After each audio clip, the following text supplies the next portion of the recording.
మన Indian women's team world cup గెలిచింది. Cricket fans అంతా సెలబ్రేషన్స్ లో ఉన్నారు. కానీ ఆ ట్రోఫీ వెనుక ఒక లాంగ్ జర్నీ ఉంది. అదేంటంటే సచిన్ టెండూల్కర్ అండ్ వినోద్ కాంబ్లీ వీరిద్దరూ స్కూల్ లెవెల్లో చేసిన 664 రన్స్ పార్ట్నర్షిప్ గురించి గుర్తుంది కదా. అదే టీమ్ లో నెక్స్ట్ బ్యాటింగ్ కి రావడానికి వెయిట్ చేస్తున్నాడు ఒక కుర్రాడు. కానీ సచిన్ అండ్ కాంబ్లీ పార్ట్నర్షిప్ వల్ల ఆ కుర్రాడికి బ్యాటింగ్ ఆపర్చునిటీ రాలేదు. కానీ ఆ తర్వాత రంజీలో ముంబై కాడి 11,000కు పైగా రన్స్ స్కోర్ చేశాడు.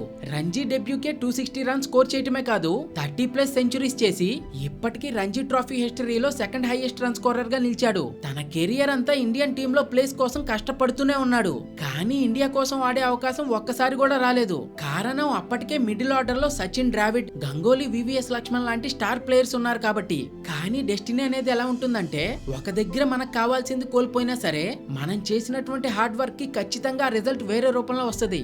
తనకొకప్పుడు ఇండియన్ టీమ్ లో అవకాశం రాలేదు. కానీ ఇప్పుడు ఈ రోజు ఉమెన్స్ క్రికెట్ హిస్టరీని మార్చే కోచ్ అయ్యారు. Yes, he is none other than Amul Mujumdar. 2022 world cup లో సెమీస్ కూడా వెళ్లకుండా ఎగ్జిట్ అయినటువంటి ఇండియన్ ఉమెన్స్ టీమ్ ను ఒక దారిలో పెట్టి వారికి పర్ఫెక్ట్ రోల్స్ అసైన్ చేసి ఫిట్నెస్ మీద కాన్సన్ట్రేట్ చేయించి వారికి ఎంతో మోటివేషన్ ఇచ్చి ఈ రోజు Indian women's team world cup సాధించిందంటే అందులో అమూల్ పాత్ర చాలా కీలకం. అందుకే ఈ వరల్డ్ కప్ విన్ అయిన తర్వాత team captain Harman Preet Kaur respect తో ఆయన కాళ్ళకి నమస్కారం చేసింది. ఆయన తన ఇంటికి వెళ్ళినప్పుడు అక్కడ క్రౌడ్ అంతా హ్యూజ్ చీర్స్ తో తనకి గాడ్ ఆఫ్ ఆనర్ ఇచ్చారు. ఇవాళ ఇండియా మొత్తం ఆయన పేరే వినపడుతోంది. That was not just an applause, that was India saluting one of its forgotten heroes. మీరు కేవలం ట్రోఫీనే కాదు ఒక జనరేషన్ ఇన్స్పైర్ చేశారు. దీనిపై మీ అభిప్రాయాన్ని కామెంట్స్ లో తెలియజేయండి.